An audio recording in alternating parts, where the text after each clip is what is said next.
విద్యార్థుల పక్షాన మేము పోరాడుతున్నామని చెప్పి ఈరోజు గంజాయి బ్యాచ్ నాయకుడు లెవన్ రెడ్డి మాట్లాడుతూ ఉన్నాడు. ఈరోజు మేము క్లియర్గా 3 ప్రశ్నలు అడుగుతా ఉన్నాం జగన్మోహన్ రెడ్డి గారు. విద్యార్థి లోకం నుంచి, యువజన లోకం నుంచి, నువ్వు అధికారంలో ఉన్నప్పుడు దాదాపు 5 సంవత్సరాలు ఒక డిఎస్సి అని ఇచ్చావా? ఈరోజు నీకు చరిత్ర ఉంది. 0 డిఎస్సి సీఎం గా నీ పేరు చరిత్రలో లిఖించబడింది ఆంధ్రప్రదేశ్ రాష్ట్రంలో.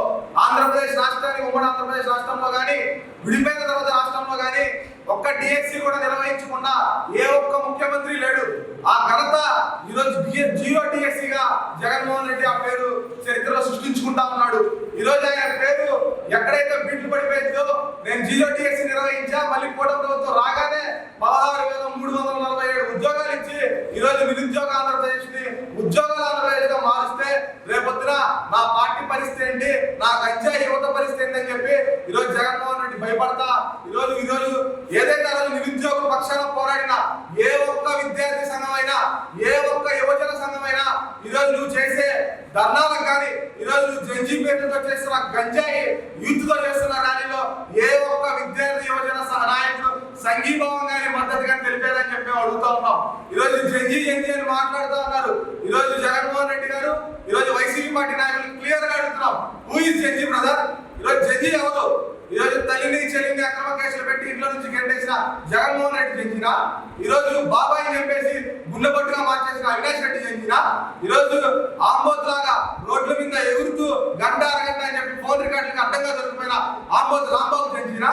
ఈరోజు ఆరోగ్య శాఖని గాలి వదిలేసి అనారోగ్య శాఖగా, అవినీతి శాఖగా మార్చిన విడుదల రజనీ జంజినా? ఈరోజు విజయవాడ నగరంలో అక్రమంగా మద్యం అమ్ముతూ ఈరోజు 16 మంది జనాల్ని పొట్టలు పెట్టుకున్న మల్లాది విష్ణు చేసిన, ఈరోజు పేద విద్యార్థులు చదువుతున్న స్కూల్స్ ని కబ్జా చేసి ఇల్లు కట్టుకున్న దేవినేని అవినాష్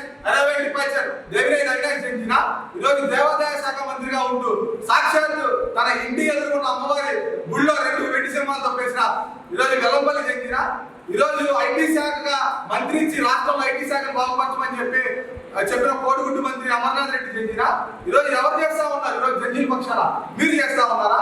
ఏ ఒక్క ఉద్యోగం కూడా ఇవ్వకుండా ఆ రోజు రాష్ట్రంలో యువతని రోడ్డు బాలు చేసి నిరుద్యోగ ఆంధ్రప్రదేశ్ రాష్ట్రాన్ని మార్చి మీరు మాట్లాడుతూ ఉంటారా జంజీల పక్షాన మేము ఉన్నామని చెప్పి? ఈరోజు రాష్ట్రంలో ఏ ఒక్క చోటైనా సరే మీరు చేసిన దీక్షా శిబిరాల్లో ఏ ఒక్క డిఎస్సి రాసిన క్యాండిడేట్ అయినా మీ దీక్షా శిబిరాల్లో కూర్చొని ఉన్నాడా? ఈరోజు ఏ ఒక్క విద్యార్థి సంఘం నాయకుడైనా మీ పక్కన కూర్చొని ఉన్నాడా? కేవలం రాజకీయ మనుగడ కోసం ఈరోజు గంజాయి బ్యాచ్ ఏదైతే నువ్వు 5 సంవత్సరాలు గంజాయి బ్యాచ్ పెంచి పోషించావో వాళ్ళు తప్ప ఏ ఒక్క నాయకుడైనా, ఏ ఒక్క విద్యార్థి అయినా, ఏ ఒక్క డిఎస్సి కోసం కష్టపడుతున్న ఒక్క నిరుద్యోగైనా మీ పక్షాన కూర్చొని ఉన్నాడా?